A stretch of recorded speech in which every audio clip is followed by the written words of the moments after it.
Los estribos en Acanthostega gunnari y en Stegonotheron fordi, un crossopterigio, presentan una modificación en la iomandíbula, como se puede observar en la figura 1 y en la figura 2, que es esta parte verde.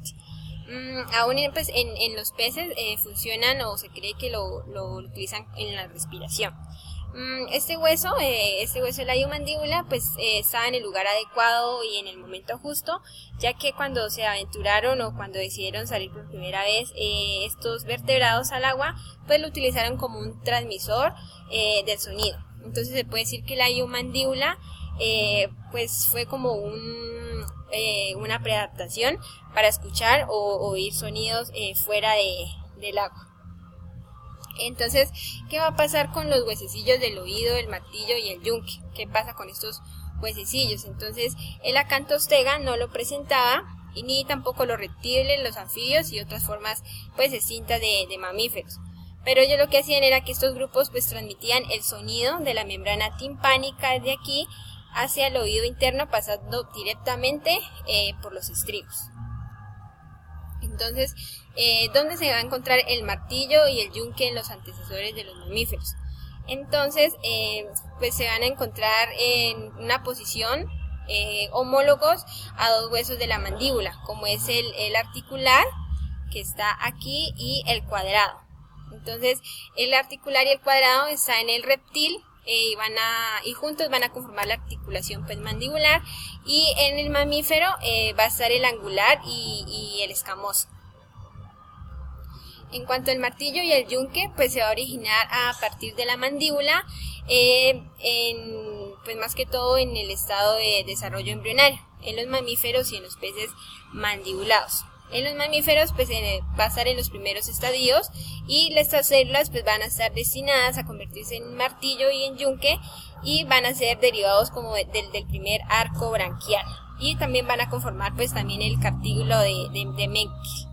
En cuanto a los peces mandibulados, pues el arco branquial va a producir la mandíbula inferior y la superior, que posteriormente va a tener pues el pez. Todo esto va a ser en desarrollo embrionario. Entonces, ¿cómo se van a transformar estos huesos de la mandíbula en los huesecillos del oído que ahora actualmente tenemos pues estribo, yunque y martillo?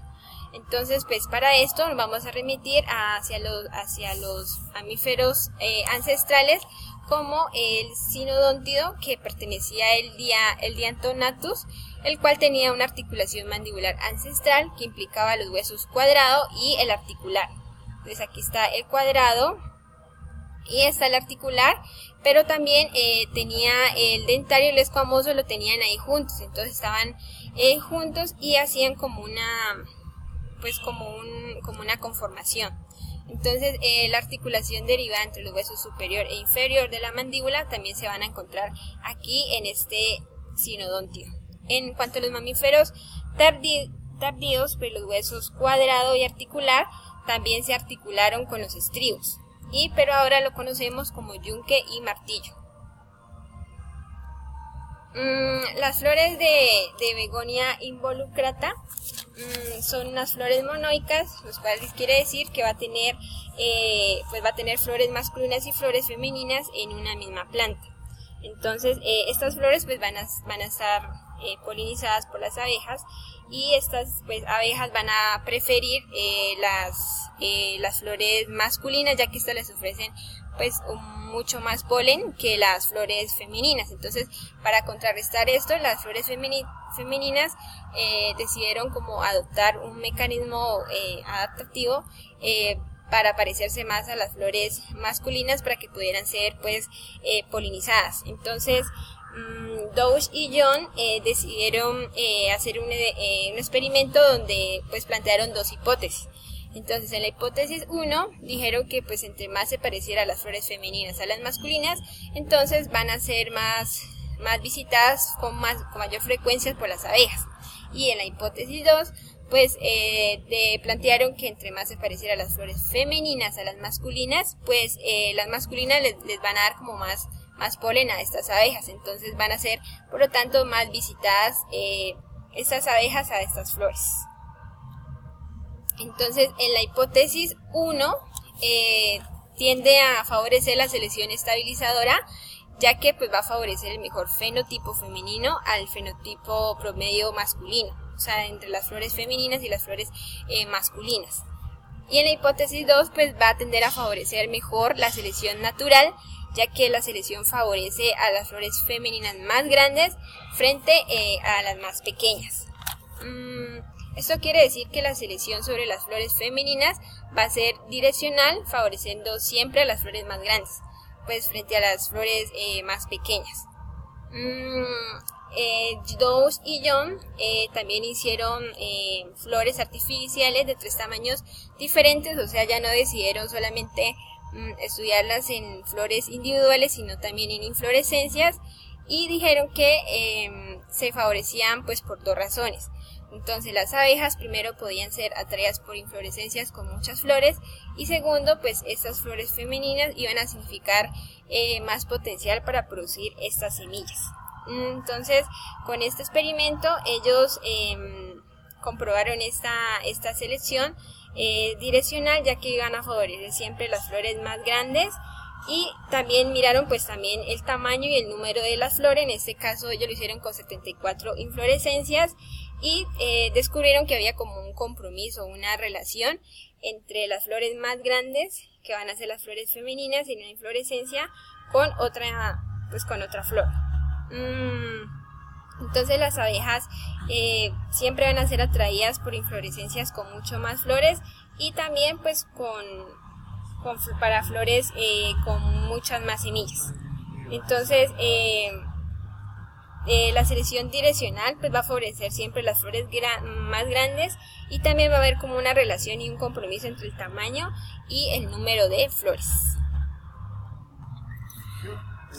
Bueno, debido a esto podemos encontrar 3 tipos de adaptación: la estructural o morfológica, la conductual y la funcional o fisiológica. Vamos a hablar de la adaptación estructural o morfológica. Son los cambios que presentan los organismos. Bueno, les decía que la estructural o morfológica son los cambios que presentan los organismos en su estructura externa y que les permite confundirse con el medio ambiente, ya sea imitando formas, colores de animales más peligrosos que ellos, o contar con estructuras que de alguna manera u otra les permitan una mejor adaptación al medio. Podemos observar 2 ejemplos de adaptación estructural o morfológica. Una de ellas es el camuflaje, el cual es cuando la forma o color del organismo es similar al medio donde éste vive. Observamos, por ejemplo, este saltamontes como ejemplo de camuflaje. Mimetismo es la semejanza en apariencia que desarrollan algunos organismos inofensivos para parecerse a otros que son más peligrosos. Como ejemplo observamos esta polilla. Este es el estado adulto que presenta, y cuando presenta un estado de oruga, ante la presencia de un depredador, lo que hace es inflar la parte final de su abdomen a manera de que quede como la cabeza de una serpiente. De esta manera este organismo logra ahuyentar a sus posibles depredadores.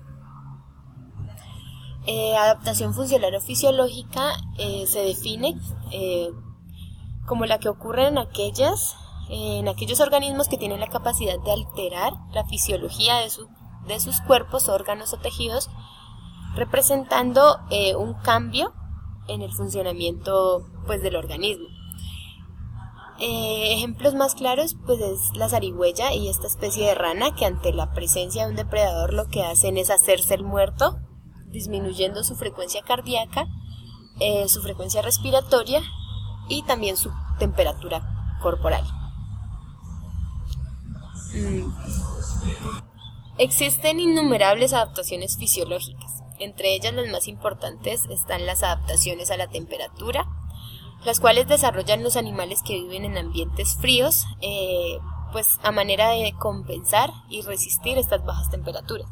El ejemplo más común es la hibernación, en donde ocurre una preparación interna del organismo, del animal, bien sea por ejemplo con un depósito de grasa, entrando en un estado de letargo, donde lo que hacen es disminuir también su frecuencia cardíaca, los latidos del corazón, la frecuencia respiratoria y también disminuyendo su temperatura. Las adaptaciones a la cantidad de luz ocurre, por ejemplo, en animales nocturnos. Para ello, pues ellos han modificado algunas estructuras sensoriales y también sus ritmos biológicos. El búho, por ejemplo, presenta unos ojos más grandes y un oído súper desarrollado para localizar de manera más fácil a sus presas en la oscuridad. También nos hablan de una diferencia entre las pupilas de los organismos nocturnos con pues la de los diurnos. También en mamíferos observamos al topo, el cual ante la falta de visibilidad lo que hace es desarrollar más su sentido del tacto y el olfato y el oído también. Generalmente los animales nocturnos presentan dos vías de adaptación.